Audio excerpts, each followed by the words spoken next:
رب اشرح لی صدری ویسر لی امری واحلل عقدۃ من لسانی یفقہوا قولی۔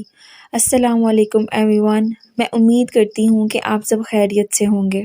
شب برات کی کیا حقیقت ہے؟ کیا اس رات میں قرآن پاک کا نزول ہوا؟ کیا اس رات روزہ رکھنا فرض ہے یا سنت ہے؟ کیا نفلی عبادات مسجد میں کرنی چاہیے کہ گھر؟ کیا نفلی عبادات کی جماعت فرض ہے؟ آئیے ہم ویڈیو کا آغاز کرتے ہیں تاکہ ان تمام سوالات کے جوابات ہمیں مل سکیں، قرآن اور حدیث کی روشنی میں ہم اس کا مطالعہ کر سکیں۔ ویڈیو کو سٹارٹ کرتے ہیں۔ بسم اللہ الرحمن الرحیم۔ اللہ تعالیٰ اس رات کی رحمتیں برکتیں ہمیں نصیب فرمائے۔ اصل میں اللہ نے بخشش کے بہانے رکھے ہیں۔ کوئی شرابی ہے، کوئی زانی ہے، کوئی قاتل ہے، کوئی ماں باپ کا نافرمان ہے، کوئی مشرک ہے، کوئی متکبر ہے، کوئی سود خور ہے، کوئی رشوت خور ہے۔ ایک دفعہ آج کہہ دے، کل کی رات کہہ دے گا کہ یا اللہ میری توبہ، تو اللہ کی قسم اگر اس کے گناہ زمین سے لے کر آسمان کی چھت تک بھی ہوں گے نا، تو ایک آدھے بول پر یا اللہ معاف کر، اللہ سارے معاف فرما دے۔ اس وقت پاکستان میں لاکھوں افراد غذائی قلت کا شکار ہیں، جن کی مدد کے لیے مولانا طارق جمیل فاؤنڈیشن ہر ماہ راشن تقسیم کرنے کا اہتمام کرتی ہے۔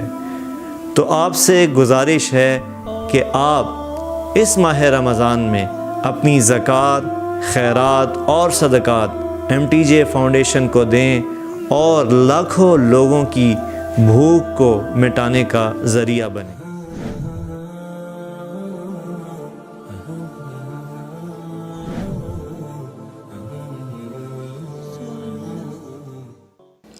15 شعبان کے مختلف نام علماء نے رکھے ہیں: شب برات، شب مغفرت، شب رحمت، شب برکت۔ حدیث پاک میں اس کا کوئی نام نہیں ہے۔ حدیث پاک میں ہے لیلۃ نصف من شعبان، 15 شعبان کی رات کو عائشہ فرماتی ہیں میں اٹھی تو آپ بستر پر نہیں تھے، تو میں ڈھونڈنے نکلی تو آپ جنت البقیع میں پہنچے ہوئے تھے، تو آپ نے دیکھ کر کہا عائشہ میں تو بقیع والوں کے لیے آیا تھا دعا کرنے۔ پھر آپ نے فرمایا آج کی رات وہ رات ہے جس میں اللہ تبارک و تعالی بنو کلب ایک قبیلہ ہے جن کے پاس بھیڑ بکریاں بہت زیادہ تھیں، کہا عائشہ جتنی بنو کلب کی بھیڑ بکریوں کے جسم پر بال ہیں ان بالوں کی تعداد کے برابر اللہ تعالیٰ اپنے بندوں کو مغفرت فرماتا ہے، جہنم سے خلاصی فرماتا ہے۔ اس پر شب برات اور شب مغفرت علماء نے اس کا نام رکھا، میرے نبی کی زبان سے یہ نام نہیں نکلا۔ تو اس کی یہ فضیلت ہے کہ اس میں اللہ تعالیٰ کی طرف سے بخشش کا نزول ہوتا ہے۔ باقی یہ جو کہتے ہیں کہ اس میں فرشتہ اترتا ہے اور سارے سال کا بجٹ بتاتا ہے اور سارے سال کے واقعات، یہ کسی حدیث میں میری نظر سے نہیں گزرا۔ سورہ دخان میں فیہا یفرق کل امر حکیم کا جو آیت آتی ہے، تو اس سے پہلے کی آیت شب برات کی نفی کرتی ہے، انا انزلناہ فی لیلۃ مبارکۃ، کہ ہم نے اس سے مبارک رات میں اتارا قرآن پاک۔ تو قرآن پاک تو لیلۃ القدر میں اترا ہے، تو اگر کوئی کسی قسم کے اعلانات ہوتے ہیں تو پھر شب قدر میں ہوتے ہیں، اس رات میں نہیں ہوتے۔ دوسرا یہ ہے کہ اس کے روزے اور بندگی کے بارے میں، شب قدر کی اللہ کے واسطے میری بات دھیان سے سنو، اللہ کی قسم کوئی خاص عبادت میرے نبی نے نہیں بتائی، لیلۃ القدر کی کوئی خاص عبادت میرے نبی نے نہیں فرمائی۔ حضرت عائشہ رضی اللہ عنہ نے پوچھا یا رسول اللہ اگر مجھے لیلۃ القدر نصیب ہو تو میں کیا کروں؟ کہا یہ دعا پڑھو، اللہم انک عفو تحب العفو فاعف عنی، اللہ تو معاف کرنے والا ہے، معافی کو پسند فرماتا ہے، مجھے معاف فرما۔ تو میرے نبی کی عبادت وہی 11 رکعت تہجد کے نوافل تھے، چاہے وہ شب قدر تھی، چاہے وہ شب برات تھی، چاہے وہ شب جمعہ تھی۔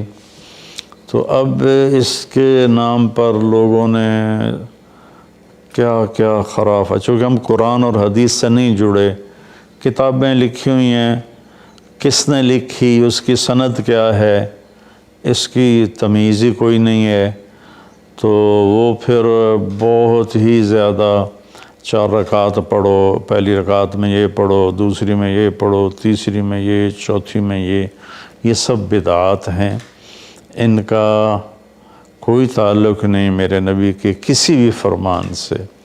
میرے نبی نے صرف عبادت کا فرمایا ہے، عبادت، تو شب قدر میں بھی کوئی خاص عمل نہیں۔ اور دوسری بات یہ کہ اگر آپ نے عبادت کرنی ہے تو مسجد نہیں گھر، مسجد نہیں گھر، مسجد نہیں گھر۔ میرے نبی نفلی بندگی گھر میں ادا فرماتے تھے۔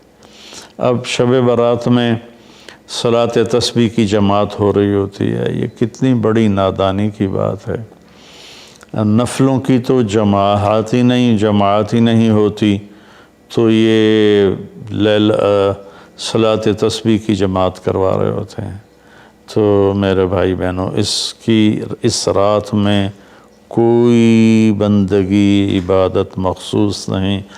ہاں، آپ تہجد کے نوافل پڑھیں، ساری رات پڑھیں، آپ قرآن کی تلاوت کریں، ساری رات کریں، آپ اللہ کا ذکر فرمائیں، ساری رات فرمائیں، آپ دعا مانگیں، چاہے ساری رات مانگیں۔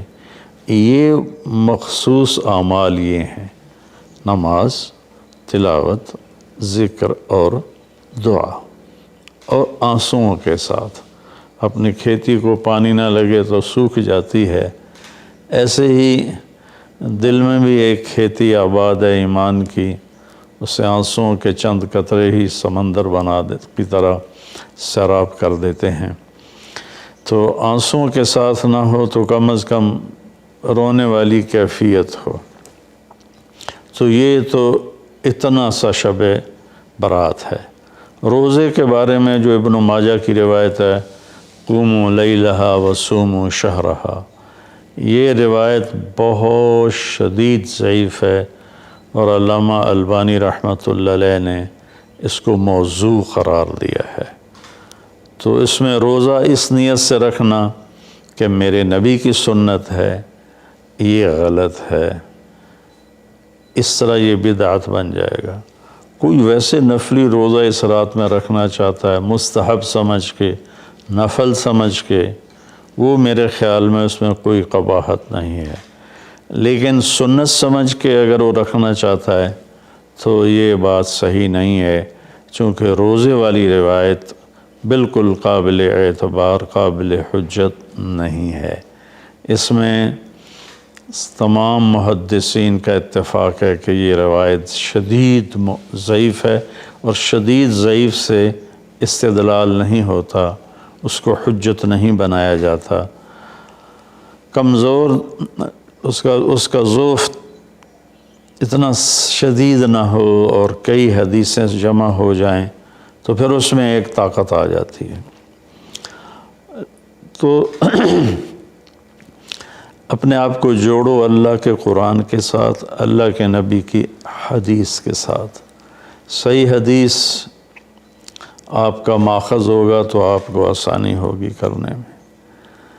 تو اصل میں عبادات میں اعتدال ہے۔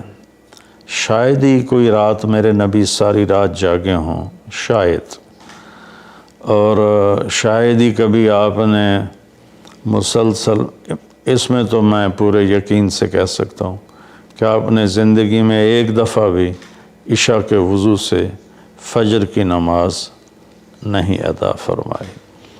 بعد میں ایک رہبانیت کا ٹچ آیا کہ بندگی میں بہت زیادہ زیادتی اور اپنے نفس کشی میں راہبوں جیسی تھوڑی تھوڑی جھلک، نبی کی زندگی پڑھو آپ کو پتہ چلے گا زندگی ہے کیا۔ قرآن پڑھو، آپ کو پتہ چلے گا اللہ چاہتا کیا ہے۔ اللہ تعالیٰ اس رات کی رحمتیں برکتیں ہمیں نصیب فرمائے۔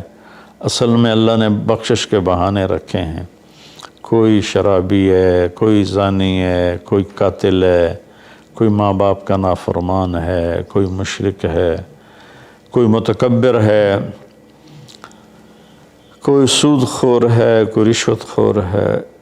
ایک دفعہ آج کہہ دے، کل کی رات ہے کہہ دے گا کہ یا اللہ میری توبہ، تو اللہ کی قسم اگر اس کے گناہ زمین سے لے کر آسمان کی چھت تک بھی ہوں گے نا، تو ایک آدھے بول پر یا اللہ معاف کر، اللہ سارے معاف فرما دے۔ سبحان اللہ۔ آگے جملہ بڑا خوبصورت ہے، ولا بالی، اس میں تکبر ہے، ولا بالی، ہمیں کسی چیز کی کوئی پرواہ نہیں۔ تو کسی نافرمان کو حقیر نہ جانو، اور کبھی اپنی نیکی پہ تکبر نہ کرو۔ اور ایک جرم اور بھی ہے جو میں کہتے 30 سال ہو گئے ہیں، فرقہ واریت سے توبہ کرو۔ اپنے فرقے پہ جمے رہو، لیکن دوسروں سے نفرت، سلام بھی نہ کرنا، جنازہ بھی نہ پڑھنا، حرم شریف میں جا کر بھی نمازیں نہ پڑھنا۔ اچھا اللہ کے واسطے آج بہت اویئرنیس ہو چکی ہے، تو مہربانی کرو، امت بنو، محبت کرو، ایک دوسرے سے ملو جلو، ہم امت بن کے چلیں۔ اختلاف رائے کے فیصلے آخرت میں ہو جائیں گے۔ قل کل یعمل علی شاکلتہ فربکم اعلم بمن هو اہدی سبیلا۔ ایسی اس میں جو دیگیں چڑھائی جاتی ہیں، خیرات کی جاتی ہے، یہ بھی بدعت سنت سمجھ کے کوئی کرے گا تو بدعت ہے۔ ویسے فی سبیل اللہ کوئی دیکھ کرنا چاہتا ہے تو ٹھیک ہے۔ اللہ تعالی ہمیں عمل کی توفیق بخشے۔ سبحان اللہ۔ میں امید کرتی ہوں کہ آپ کو بہت سی چیزیں کلیئر ہوئی ہوں گی۔ دیکھیے، دین اسلام منانے کا نام نہیں ہے، ماننے اور یقین رکھنے کا نام ہے۔ قرآن مجید خود پڑھیے، اس کا مطالعہ کیجیے، اس ویڈیو کو جتنا پھیلا سکتے ہیں پھیلائیے۔ آپ کی دعاؤں کا شکریہ۔ السلام علیکم۔